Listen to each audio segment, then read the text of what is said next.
सह्याद्री वेद बुलंद आवाज महाराष्ट्राचा। नमस्कार, मी गणेश बोतालजी, संपादक सह्याद्री वेद। रणधुमाळी जिल्हा परिषद व पंचायत समिती निवडणुकांची या विशेष कार्यक्रमामध्ये सह्याद्री वेद यूट्यूब चॅनलवर आपलं मनपूर्वक स्वागत। मी सध्या आहे तळिया गावामध्ये। तळिया गावामध्ये वॉटर स्टेशन पंचायत समिती गणाचे भारतीय जनता पक्षाचे अधिकृत उमेदवार सौ अनिता अरुण भोईटे यांच्या प्रचाराच्या दरम्यान या ठिकाणी मी उपस्थित आहे। आणि या ठिकाणी सौ अनिता अरुण भोईटे यांचे चिरंजीव श्री अमित भोईटे या ठिकाणी त्यांच्या आई या निवडणुकीला का उभे आहेत, त्यांची निवडणूक लढवण्यामागची भूमिका काय आहे, त्यांचा प्रचार कसा चालू आहे, ही निवडणूक लढवण्यामागे त्यांचा विचार काय आहे, या संदर्भात सविस्तर अशी भूमिका मांडणार आहेत। नमस्कार अमितजी। नमस्कार, मी अमित भोईटे। अमितजी, माझा पहिला प्रश्न आपल्याला असा आहे की आता या वॉटर स्टेशन पंचायत समिती गणातून आपल्या आई सौ अनिता अरुण भोईटे या निवडणुकीला सामोरे जात आहेत, तर नेमकी कोणती भूमिका घेऊन या निवडणुकीला सामोरे जातात, काय सांगाल याबाबत? मी सांगेन की आम्ही फक्त आणि फक्त विकास याच भूमिकेतून आम्ही निवडणुकीला सामोरे जात आहे। आमच्यासमोर विरोधक कोण आहेत, काय आहेत, किती बलाढ्य आहेत, काय आहेत याचा आम्हाला काहीही फरक पडत नाही, कारण ही निवडणूक ही फक्त आणि फक्त विकासाच्या आधारावरच लढली जाणार आहे। माझी आई सौ अनिता अरुण भोईटे या भाजपच्या आणि महायुतीच्या अधिकृत उमेदवार आहेत। त्यांना महेशदादा शिंदे साहेब असतील, रणजितदादा नाईक निंबाळकर साहेब असतील यांनी पुरस्कृत उमेदवारी दिलेली आहे। सो ही उमेदवारी योग्य रीतीने लोकांची सेवा करण्यासाठी कशी आम्ही सार्थकी लावू याचा आम्ही जास्तीत जास्त प्रयत्न करणार आहोत। त्याचबरोबर या भागातील लोकांचे भरपूर प्रश्न आहेत। आपण आज प्रामुख्याने सांगायचं झालं तर आपल्या गावामध्ये शेतीचा प्रश्न असेल, शेतीचा प्रश्न मग छोट्या बियाणांपासून असेल ते शेतीच्या अवजारांपासून असेल ते पाण्यापर्यंत असतील, हे प्रश्न सोडवण्यासाठी आपल्याला दोन खंबीर आणि भक्कम नेतृत्व मिळाले आहेत। ते आपल्याला रणजितदादा असतील, महेशदादा शिंदे साहेब असतील यांच्या मार्गदर्शनाखाली आपल्याला ग्रामीण भागातील सर्व प्रश्न सोडवायचे, शेतीचे सर्व प्रश्न आणि पाण्याचे सर्व प्रश्न सोडवायचे आहेत। नंतर राहिला शिक्षणाचा प्रश्न, तर दर्जेदार शिक्षण आपल्याला गव्हर्मेंटच्या स्कूल्समधून असेल, कॉलेजेसमधून असेल, कसं काय आपण जास्तीत जास्त चांगल्या प्रकारचं दर्जेदार शिक्षण घेऊ शकतो यावर आपल्याला काम करायचं आहे। आज आपण झेडपी शाळांची अवस्था पाहतोय काय आहे, तर झेडपी शाळांमध्ये दर्जेदार शिक्षण कसं मिळू शकतं त्यासाठी रोल मॉडेल दिल्ली असेल, मुंबईमध्ये काही असतील महानगरपालिकेच्या स्कूल्स, त्यांना रोल मॉडेल ठेवून आपण त्या सुविधा आपल्या ग्रामीण भागातील मुलांना कशा प्रकारे देऊ शकतो यावर आपल्याला काम करायचं आहे। त्याच्यानंतर रस्ते, वीज हे तर प्रश्न आहेतच आपले, ते कशा पद्धतीने आपल्याला चांगले करता येतील हे या दोघांच्या मार्गदर्शनाखाली आपल्याला प्रश्न सोडवायचे आहेत। त्याच्यानंतर जे ग्रामीण भागातील दैनंदिन जीवनातील प्रश्न असतील त्या प्रश्नांनाही आपल्याला हात घालायचा आहे।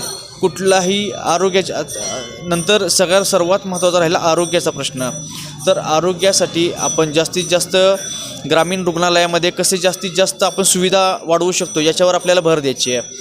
जसं ग्रामीण रुग्णालय आज वाठारमध्ये, पिंपोडमध्ये, पण ज्या सुविधा आपल्याला हव्यात वाठार ग्रामीण रुग्णालयामध्ये त्या सुविधा नाही आहेत। जसं की नवीन टेक्नॉलॉजी आलेली आहे, नवीन टेक्नॉलॉजीच्या आधारे आपण लोकांचे प्रश्न कसे सोडवू शकतो आरोग्याचे यावर आपण भर दिला पाहिजे।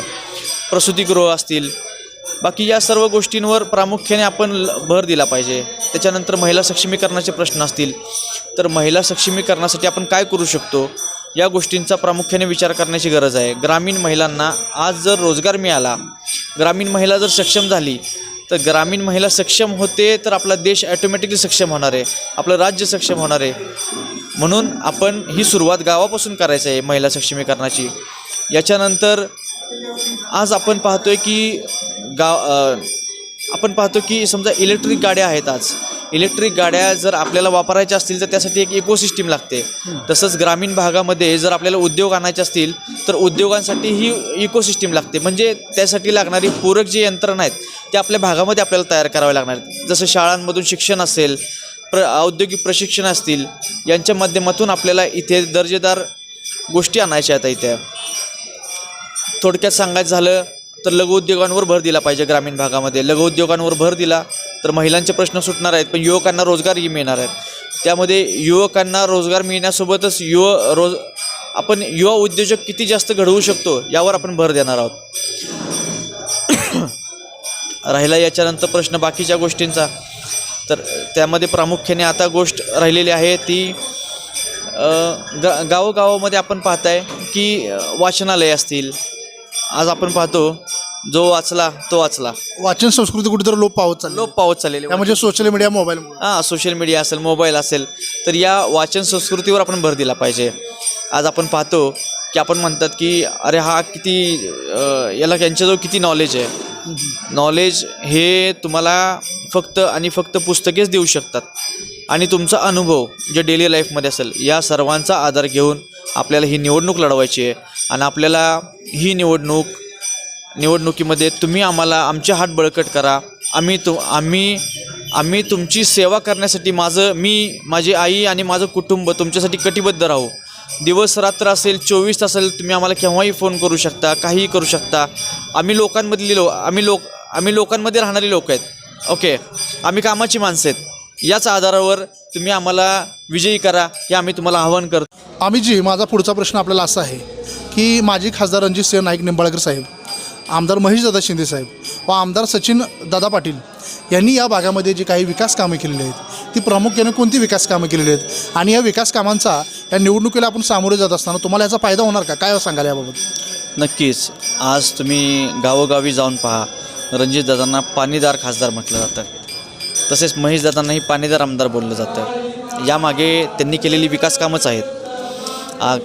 काल परवा इलेक्शनच्या माध्यमातून आम्ही महेशदादांनी विकसित केलेल्या नलडवडे असेल, बिचुकले असेल, देऊर असेल या गावांमध्ये जाण्याचा आमचा योग आला.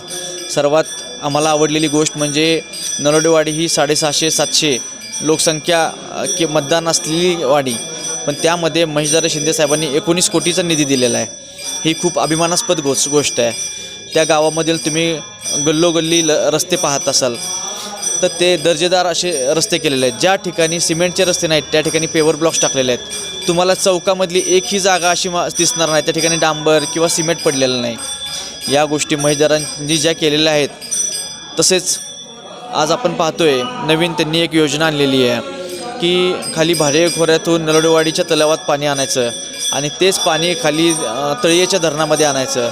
हे पाणी 12 महिने वाहणार आहेत आणि हेच पाणी उचलून नंतर फडतरवाडी असेल, विखळे असेल या गावांना मिळणार आहे. त्यामुळे या माझ्या भागाला नक्कीच शेतकऱ्यांना पाणी मिळणार आहे.